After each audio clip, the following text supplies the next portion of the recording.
Well, so I was invited here to celebrate my birthday, right? Look at her. A 74-year-old granny wanting her birthday celebrated.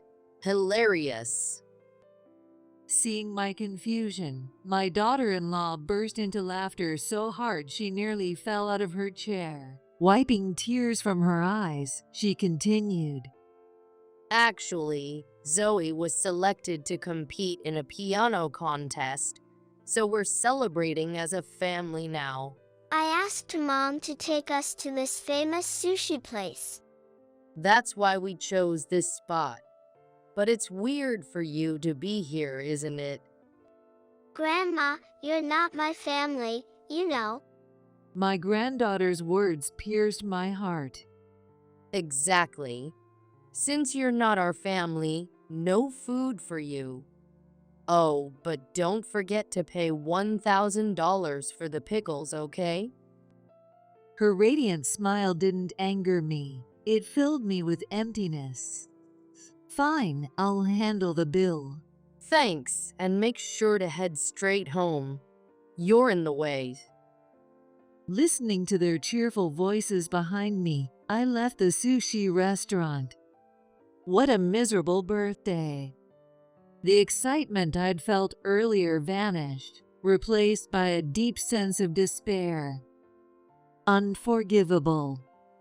If they think they can get away with this, they're sorely mistaken. I'll make them pay for all the things they've done up until now, all at once. My name is Kathy Yates, and I'm 74 years old.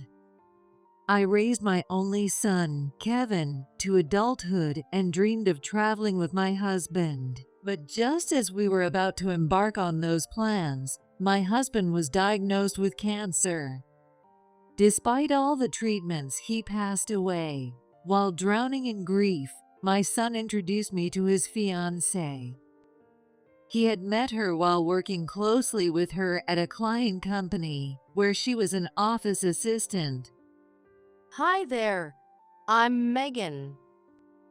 Her overly cheerful demeanor didn't seem to suit my quiet, kind son. But at nearly 40, this was the first woman he'd ever introduced me to. I decided to keep my opinions to myself. Throughout the meeting, her chatter overwhelmed me, and we wrapped up by setting a date to meet her parents. But then she suddenly lowered her head, tears welling in her eyes. It turned out her father was battling cancer. The mother has been spending all her time at the hospital, so it seems difficult to arrange a meeting with her parents. That's why we'll skip the ceremony and the honeymoon, just a simple registration. I really want my dad to see his grandchild soon. Seeing her tear up as she said this moved my heart, and I gave them my blessing for their marriage. I've never been the type of person to judge others or hold strong likes and dislikes. Even when someone's personality is completely different from mine, I find that difference intriguing and try to communicate with them. Before I know it, the gap between us closes. Because of that experience, I assumed I could get along with my new daughter-in-law as well. In fact, for the first few years, we had a pleasant, chatty relationship. The first time I felt something was off was when Megan visited with her young daughter and told me she had quit her job. You know how sensitive I am, right? My workplace is so messy with all the drama, it just didn't suit me. She said, lounging at the dining table, crossing her legs and flipping her bright, long chestnut hair in a bored manner. While chatting with her, I was putting an apron on a doll and setting it up in a dollhouse kitchen for my granddaughter, Zoe. Having a young child and working must be tough. Exactly. But Kevin doesn't earn much, does he? So, could you please give me $1,000 a month? The doll slipped from my hands. What?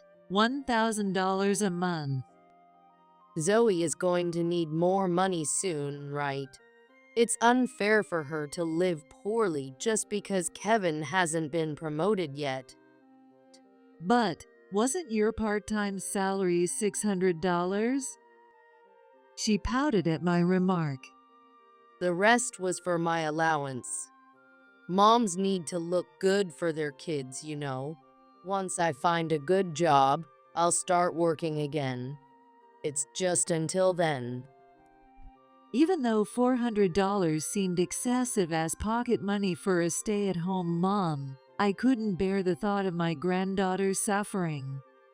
Looking at her round cheeks, as soft and squishy, while she brushed her doll's hair, softened my heart. All right, but just until you start working again. Yay! Thank you so much. Oh, and please keep this between us. I wouldn't want Kevin feeling bad about not earning enough. All right, I understand. My cheerful daughter-in-law snatched the $1,000 I had prepared in an envelope and promptly left with Zoe. That marked the beginning of her frequent requests for money. I need a break from childcare. Can I have $100 for a spa visit? My body feels stiff, so I should join a gym. Could you cover the registration fee? Whenever I tried to refuse, she would always resort to tears. You know my father's cancer has relapsed, right? He's been told he only has 3 years left. I can't rely on my family for help. You're the only one I can turn to, so please help me. Listen, Megan, I think you should manage things within your household budget as much as possible. Have you discussed this with Kevin? He's swamped with overtime. Besides, it would make him feel bad about his low salary, and I don't want to hurt his pride. It was true that my son was busy. He only came around for holidays, and even then, when Zoe visited, it was usually just Megan with her. I wanted to have a quiet conversation with him, but it was always difficult with Megan or Zoe around. Calling him on the phone was futile for the past 6 months. I'd only get a message saying, "The phone is either off or out of service." Although I had savings and could afford to help, the fact that the money was going toward her allowance left a sour taste in my mouth. Still, thinking of her family situation, with a father battling cancer and a mother supporting him, I couldn't bring myself to say no. As I got to know her better, the bright and lively daughter-in-law I thought I knew revealed a sharper tongue. She would chatter on about her mom friends or acquaintances, often in front of Zoe, which I worried wasn't great for a child's upbringing. What irked me even more were her comments about her looks and the disparaging way she talked about my son. You must be thrilled to have a beautiful daughter-in-law, right? You should be more grateful to me for marrying your plain, boring son. I had plenty of other options, you know. While it was true that Megan was beautiful, hearing her say such things always pricked at my heart. One day, when she repeated that line, I finally spoke up. Kevin may not be handsome, but he has a kind face, and you can be a stay-at-home mom because he works so diligently at his job. It's been 5 years since Megan quit her job, and there's no sign of her looking for another. When I said that with firmness, her eyes narrowed in anger. She opened her mouth as if to say something, but couldn't seem to find the words. Mouth pressed tight, she hurried her still-playing daughter and left the house. I wondered if I'd said something unnecessary, but I didn't regret it. Sure enough, Megan planned her retaliation. The evening before my weekend birthday, Megan called me. I hadn't heard from her since our last exchange of words. Already weary of what was likely another request for money, I answered the phone. Kathy, are you free this weekend? Do you need me to watch Zoe again? I asked cautiously, but Megan laughed brightly. Oh no, not at all. It's your birthday, isn't it? What? I heard Kevin could take the day off, so we thought we'd celebrate. You know that fancy sushi place near the station? An image of the chic sushi restaurant popped into my mind. It's a popular spot often featured on TV and in magazines. Really, that place is expensive. You've always done so much for us. We want to show our gratitude. Even Megan's usually grating voice sounded delightful today. Really? That makes me so happy. I'll gladly accept your kind offer.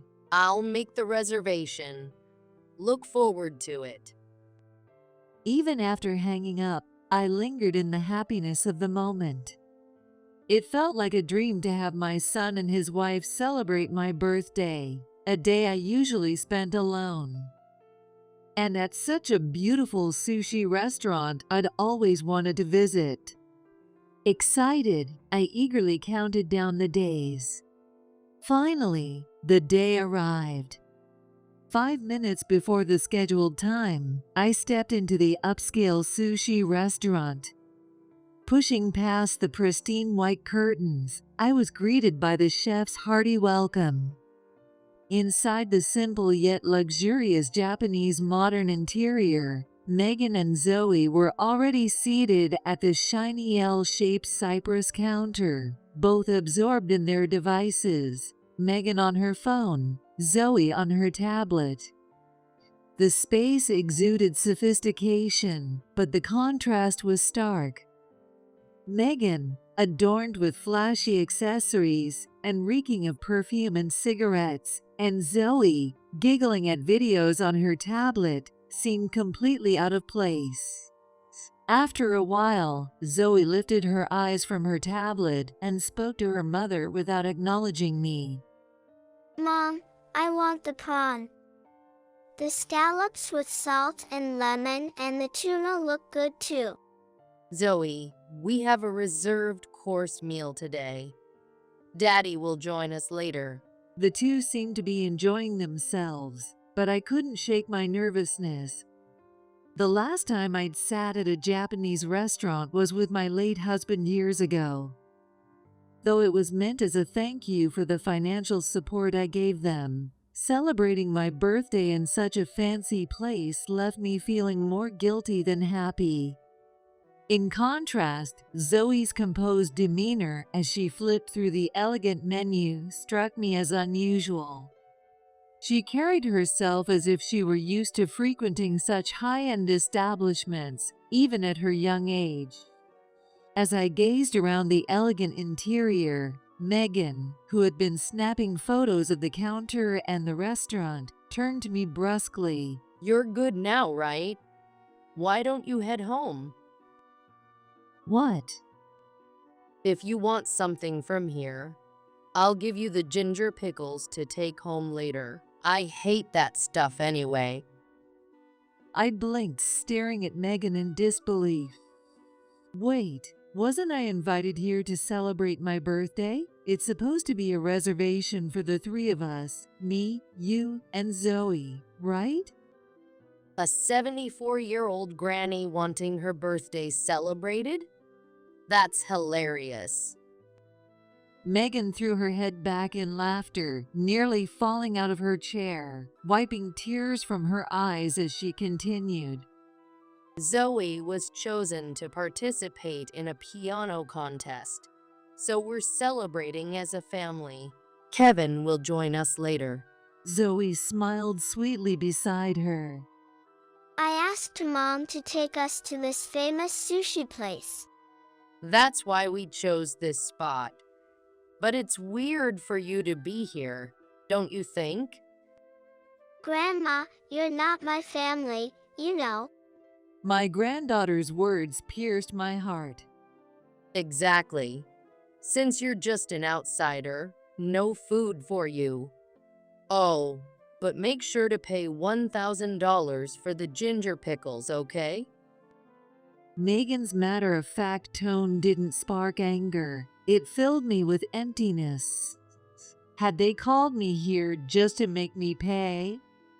They even lied about celebrating my birthday. Too drained to argue, I stood up. All right, I'll handle the bill. Thanks, and don't bother coming back. You're in the way. Megan said, her voice laced with mockery. Thank you for waiting.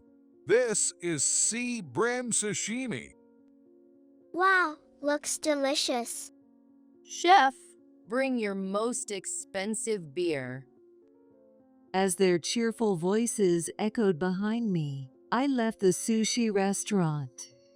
Just as I stepped outside, the head chef ran after me, calling out. After a brief exchange, I resumed my walk. Through the bustling streets filled with families and couples, I trudged toward the train station, staring down at the tips of my black pumps. With each step, a growing wave of sadness consumed me. What a miserable birthday! I had dressed up like a fool, believing they were going to celebrate my birthday. That morning, I'd gone to a salon, had my gray hair freshly dyed, and even requested a stylish set. I paired my beige jacket with a designer bag, tied a floral scarf at the collar, and applied meticulous makeup. The hairdresser had even complimented me, saying, "You look stunning." But now, all the excitement I'd felt earlier had vanished, replaced by utter despair. Biting my lip, I walked along the cobblestone street with tears streaming down my face. Unforgivable. Calling me out under the pretense of a birthday celebration, only to take a large sum of money from me. If they think they can get away with this, they're sorely mistaken. She'll pay for every selfish thing she've done up until now, all at once. On my way home from the sushi restaurant, my phone vibrated constantly. Looking at the screen, I saw Megan's name repeatedly. She had tried contacting me through both messages and calls. Her desperation was clear, but knowing her reason, I ignored them.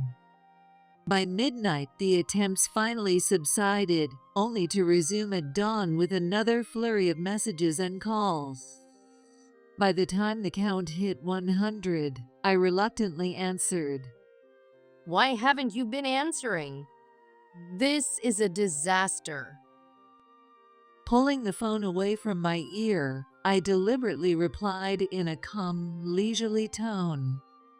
"Oh, what's the matter?" We got caught for skipping out on the bill. I told you to pay $1,000, but you didn't, so they held us. And now I'm sober thanks to that. "Is that so?" I added silently to myself. Serves her right. To be precise, I had initially paid the $1,000 bill, but the head chef had run after me and handed it back. When I paid the bill and left, the chef came out saying he couldn't accept the money. What? Why? Apparently, your rude comments reached the kitchen. Plus, your and Zoe's behavior was unpleasant, so he wanted you to take responsibility for the payment. I relayed the chef's complaints one by one. For people who seemed so familiar with high-end places, you had no manners. You walked in smelling of tobacco and perfume, strictly forbidden in upscale sushi restaurants. You kept on your accessories and watch, and even took unauthorized photos of the kitchen. On top of that, you criticized the first dish they served. The chef said he's banning you from the restaurant. What? Just because it's a famous place? They think they can act all high and mighty. The customer is always right. Megan spat, pulling out the classic complainer's phrase. Megan, are you still at the police station? I'm at home. It was my first offense, and I told them I just forgot my wallet, so they let me go. Afterward, I withdrew money and paid $500 to the sushi place. $500? How much did you drink? Even at a high-end restaurant, $200 would leave you with change. Shut up. I was planning to keep the leftover as my pocket money, but that sushi place just had to stick their nose in. Megan snapped in a sharp tone. You're just my wallet, you old hag. Just pay up and keep quiet. Well, so this is Megan's true nature. Does my son know? How are you going to make up for this? All right, I understand. Why don't you come over to my house tomorrow, but leave Zoe at home? Just you, Megan. Fine, but this time, you better have $1,000 ready. She barked before hanging up. I switched off the recording function on my phone and smirked.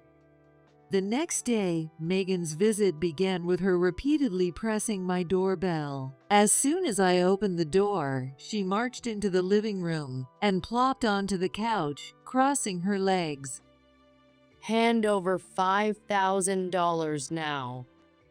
She barked, extending her right hand toward me. Why has the amount increased? Because you humiliated me. It's for damages, obviously. She said as if it were the most natural thing in the world, twisting her lips into a sneer. Honestly, you're such an old hag. Asking to celebrate your birthday at your age. How shameless. Here I am, struggling to live because of your useless son, barely making ends meet. $1,000 a month isn't even close to enough. Then why don't you work, Megan? You seem to have money for Zoe's piano lessons and trips to fancy sushi restaurants. Excuse me? Why should I work? It's a husband's job to provide for his wife and child without any problems. If he can't do that, then your son is a failure as a person. Pointing her finger at me, she continued to rant. You're his parent, so it's your responsibility to fix this. Now hand over the money. So, I'm a failure as a person. A low voice came from behind her. Megan's face froze in shock. As the door opened, Kevin stepped into the room. Megan jumped up from the couch, her voice trembling. Kevin? I thought you were on a business trip in Japan. I got back last week. When Mom didn't answer my calls, I called her myself. She told me everything. You tricked me. Look who's talking. The lies you've told Mom are ridiculous. Kevin, usually so reserved, was now speaking to Megan in a stern tone. You told her I earn a low salary and that we're struggling to get by. I got transferred from the branch office to headquarters, and my annual salary is over $100,000 now. We should be living comfortably. That's strange. That's not what Megan told me. I interjected sarcastically, knowing full well the truth. Kevin shot a sharp glare at Megan. Half a year ago, when I got a new phone, I told you to inform Mom about my new number. You said, I'll let her know when I call her. But Mom said she never got the message. What's going on? I called his old number. No wonder Kevin didn't answer. Good thing no one else started using the number yet. Unused phone numbers are usually reassigned after a few months to half a year, but luckily that wasn't the case yet. And what about your father's terminal illness? That was a lie too, wasn't it? I said with a sigh. No wonder you refused to let me visit him in the hospital. Because he wasn't in the hospital. You wouldn't want visitors if that's the case. Oh, well. He was hospitalized before the wedding, but he was discharged after 2 weeks. There's been no recurrence or metastasis, and he's been working actively since then, hasn't he? Cornered by the two of us, Megan shrank into the couch. Kevin, his brows furrowed, continued with a pained expression. I've been away often on business trips, but you told me, leave everything to me. So I trusted you and focused on my work. You said you were getting along with Mom, and whenever I came home, you seemed to chat with her happily. I never imagined you were extorting money from Mom. I've been hesitant, but I finally decided to call Megan's mother. Thanks to her, I got Kevin's contact information. What? You called my parents? Mind your own business. Megan shrieked, then clapped a hand over her mouth, realizing her mistake as she glanced at Kevin. Kevin sighed deeply, his face a mix of disappointment and frustration. Every time I come back home, I notice new designer bags and jewelry piling up. Zoe's language has been getting worse. Mom stopped calling. And now I see you're the cause of it all. Megan, pale and tight-lipped, suddenly shot up her head, glaring at both of us. Enough about your precious mom. What's so wrong about taking money from someone who has plenty to spare? Looking good costs money, you know. A beautiful woman like me lowered herself to marry a boring guy like you. The least I deserve is to use money how I like. Is that so? Then let's get a divorce. I can't agree with your way of thinking. Kevin said coldly. Not to be outdone, Megan retorted. I only married you because my boss introduced us. Turns out you're a huge disappointment. Unlike your stingy family, mine's wealthy. They let me spend however I want. I'll be glad to get rid of you. With that parting shot, Megan stormed out. Well, that was a whirlwind, I said, finally relaxing my shoulders as the house grew quiet. After a brief rest, I began preparing dinner for two, but the doorbell suddenly rang. When I opened the door, a large man was standing there, gripping Megan by the collar. Behind him was a petite, refined woman. Are you Kevin's mother? I'm David, Megan's father. The man said sternly.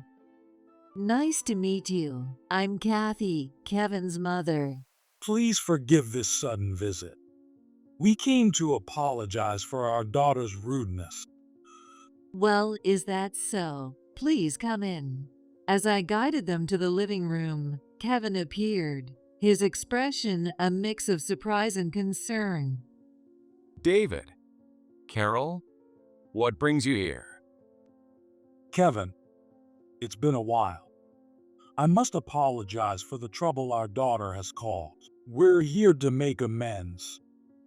Sullenly seated on the floor, Megan kept her head down. I spoke to Kevin earlier and was appalled by the lies Megan told. It's shameful, and the blame lies with us for spoiling her. My daughter's behavior, taking advantage of your kindness and demanding money, is inexcusable. I can't even face you out of embarrassment. Megan sat silently, sulking as her parents reprimanded her. Just as Kevin suspected, Megan ran straight to us when he mentioned divorce. She complained endlessly, but we will ensure she completes the divorce paperwork soon. We've already contacted a lawyer and will update you shortly. We'll also return every cent she took from Kathy. Why should I return money that was freely given? Be quiet. Her mother snapped, silencing her immediately. Megan's father bowed his head to the floor. I deeply apologize for the disgraceful behavior of my daughter. Please proceed with the divorce. Please, lift your head. Let's leave the legal proceedings to the lawyer. If there's anything else, feel free to reach out. Kevin told them in a calm voice. Megan, the only one still resistant, remained sullen throughout the conversation. In the end, Megan grudgingly agreed to repay every cent, knowing a court battle would cost her more. Kevin gained custody of Zoe, and the two of them continued living in their current apartment. Kevin told his boss about his situation, requesting a transfer to a position with fewer business trips and less overtime to spend more time with his daughter. As for Megan, she received half of their shared savings in the divorce settlement, but it was nearly wiped out by her repayment to me. Her parents disowned her, leaving her to move into a rundown apartment and start working part-time. Don't make me do such menial tasks. Raise my pay. She reportedly shouted at her new bosses, only to get fired repeatedly. Still addicted to luxury shopping, she found herself buried in debt and living a troubled life. Now free from Megan's financial demands, I feel rejuvenated and at peace. On days when Kevin has to work late or travel, I visit their apartment to have dinner and play games with Zoe. Though she once mimicked her mother's disdain for me, she now adores me, and I've grown even fonder of her. With no fear of unexpected visits, I've reclaimed my freedom, spending my days enjoying theater performances and gardening. I look forward to watching my granddaughter grow while savoring my leisurely retirement.